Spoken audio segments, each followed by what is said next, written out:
ese waba uzi ko kuba umunyabwenge cyane cyangwa kuba umunyapolitiki w'igihangange bidahagije ngo wemererwe kuba minisitiri mu gihugu cya Uganda? Tekereza nawe watoranyijwe na perezida wa repubulika ubwe, wamaze kwibwira inshuti n'imiryango ndetse wamaze no kugura ikanzu cyangwa ikote ryo kwambara ku munsi w'irahira, ariko ku munota wa nyuma, ku isaha ya nyuma ukabwirwa ko utemerewe kurahira. Impamvu?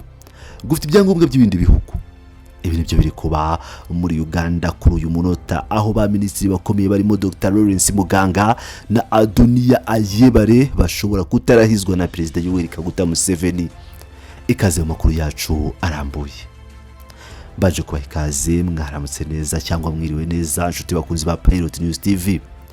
Uyu munsi ni kuwa mbere, tariki yo ni ya 8 Kamena 2026. Turabaramukije rero cyane aho muherereye hose.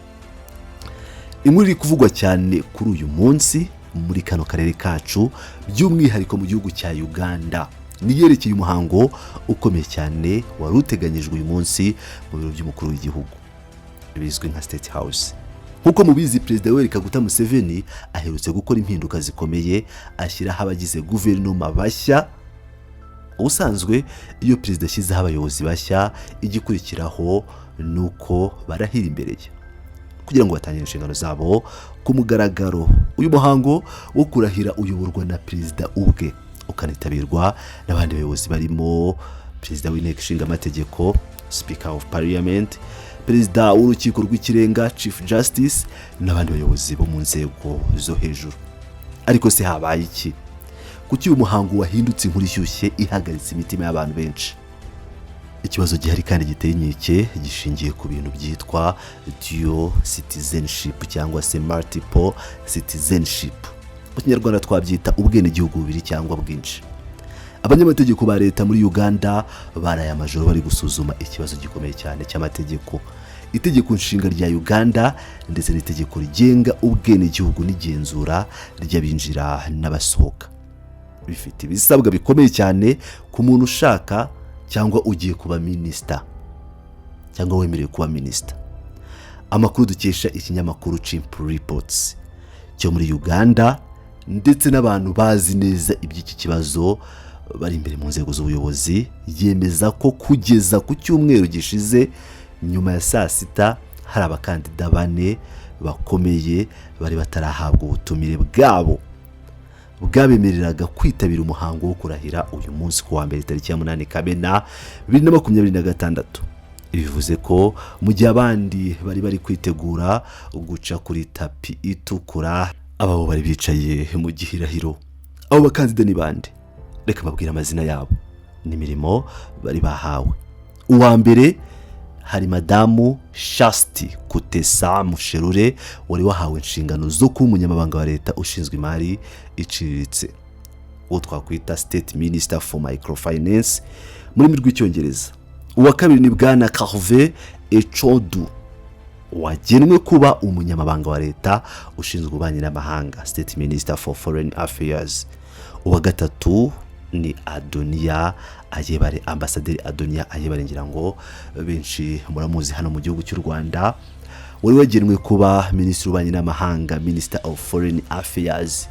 Naho uwa kane ari nawe uvugwa cyane muri iyi nkuru ni Dr. Lawrence Muganga, wahawe inshingano zikomeye cyane zo kuba umunyamabanga wa leta ushinzwe umutekano mu gihugu, State Minister for Internal Security. Reka twinjire mu mizi y'iki kibazo buri wese ukwe. Kubera icyo aba 4 bavutse ikibazo?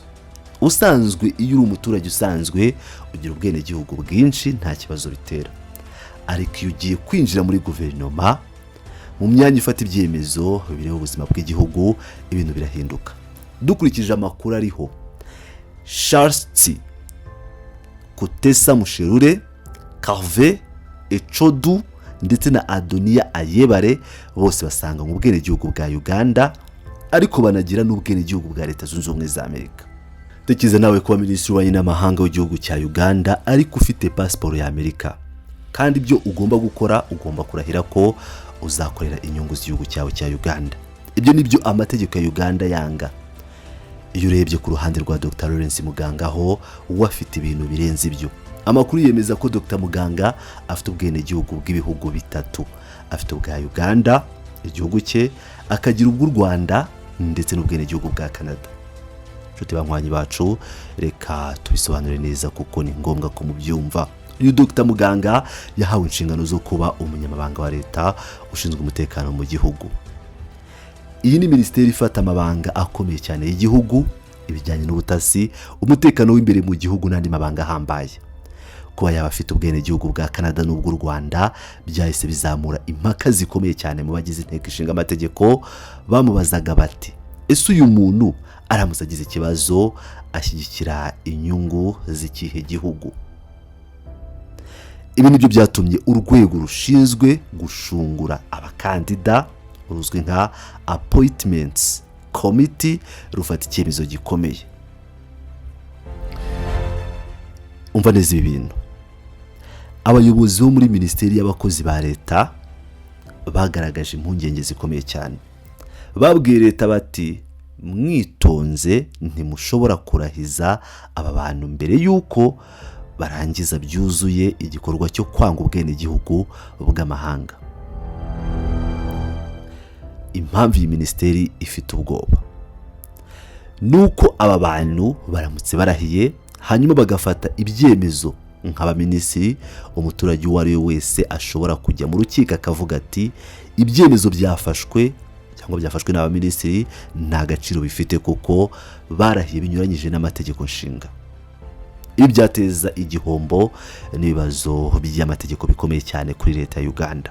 Minisiteri yagiriye inama urwego rwashyizeho aba bakandida ari rwo rwa Perezida Yoweri Kaguta Museveni ko bagomba gutegereza. Iki kibazo cyaje no gufata indi ntera mu nteko ishinga amategeko. Visi Perezida w'inteko ishinga amategeko Bwana Thomas Tayebwa aherutse gutangaza ku mugaragaro uko byagenze ubwo bari gusuzuma aba bakandida.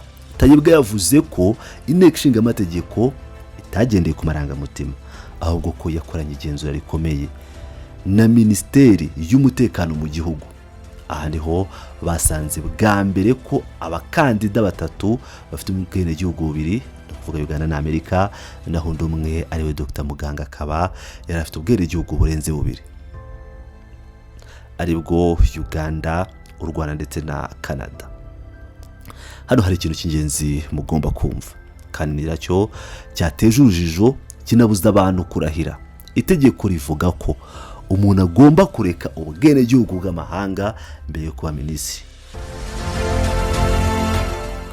Abakandida bose bagerageje gukora iki gikorwa bagaragarije komisiyo inyandiko zerekana ko batangiye gahunda yo kureka ubwo bwenegihugu, kuko nimugire ngo kureka ubwenegihugu bwa Amerika cyangwa bwa Canada no gufata pasiporo ukayijugunya mu cyobo. Oya rwose, bisaba kwandikira za ambasade z'ibyo bihugu, ukuzuza amafishi maremare, ukishyura amafaranga, hanyuma ugasaba leta zabo gukura mu bitabo byabo by'abaturage. Ibyo bishobora gufata amezi ndetse n'umwaka wose kugira ngo biboneke.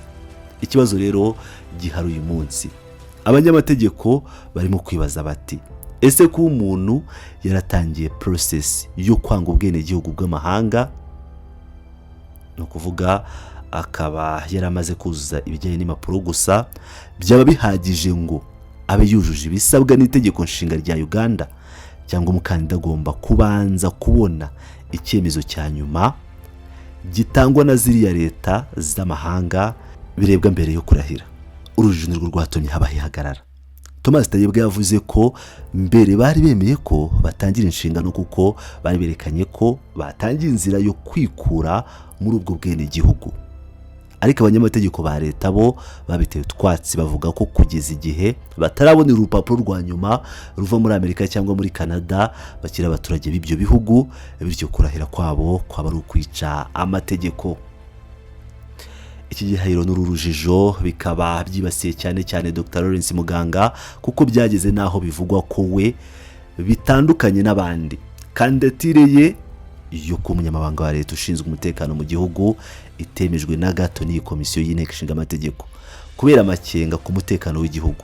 Inteko ishinga amategeko yasanze ari byiza ko iyi dosiye y'uyu mugabo Winity igisubiza Perezida Museveni nk'urwego rwamushyizeho kugira ngo abe ari we wifatira icyemezo ku giti cye.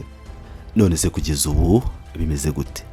Turakubwira iyi nkuru ku isaha y'igitondo cy'uyu wa mbere, ariko kugeza ku mugoroba wo ku cyumweru twaraye dusoje, haba mu biro bya Perezida Museveni cyangwa se abo muri Minisiteri y'Abakozi ba Leta bari bacecetse cyane. Nta n'umwe wari wigeze agira icyo abivugaho.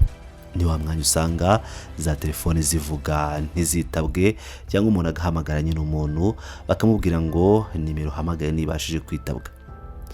Abayobozi bakuru n'abahanga mu bya politiki baravuga ko niba ibibazo by'amategeko bitarakemuka mbere y'amasaha y'umuhango kuri uyu wa mbere, haba ibintu bibiri bishoboka. Icya mbere, kurahiza aba bakandida bavuzwe haruguru bishobora gusubikwa by'igihe kirekire kugeza igihe iyi gahunda yo kwanga ubwenegihugu bw'amahanga izarangirira, ari uko babonye inyandiko za nyuma ziva muri Amerika n'ibindi bihugu nka Canada n'u Rwanda. Ibi bishatse kuvuga ko aba bakandida bazategereza igihe kitazwi. Icya kabiri, bishobora gutuma uyu munsi habaho umuhango udasanzwe wo kurahiza abagize guverinoma mu gice. Mu yandi magambo, abakandida badafite ibibazo by'ubwenegihugu barahita bafata inshingano zabo, barahire bishimane n'imiryango yabo, mu gihe aba bane bazasigara bategereje uburenganzira bwa nyuma butangwa n'abanyamategeko ba leta ndetse n'urwego rwabashyizeho ari rwo rwa Perezida Museveni. Nshuti bakunzi bacu rero, iyi ni politiki yo ku rwego rwo hejuru cyane, ibisaba ubwitonzi kuko ihura n'amategeko akomeye.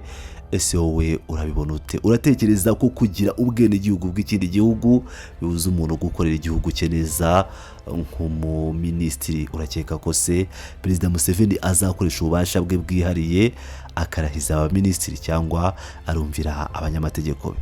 Dore igitekerezo cyawe, ahandikirwa ubutumwa aho hasi muri comment section. Ubundi dukomeze tubane 5 kuri 5. Ndabakunda cyane, muri abagaciro.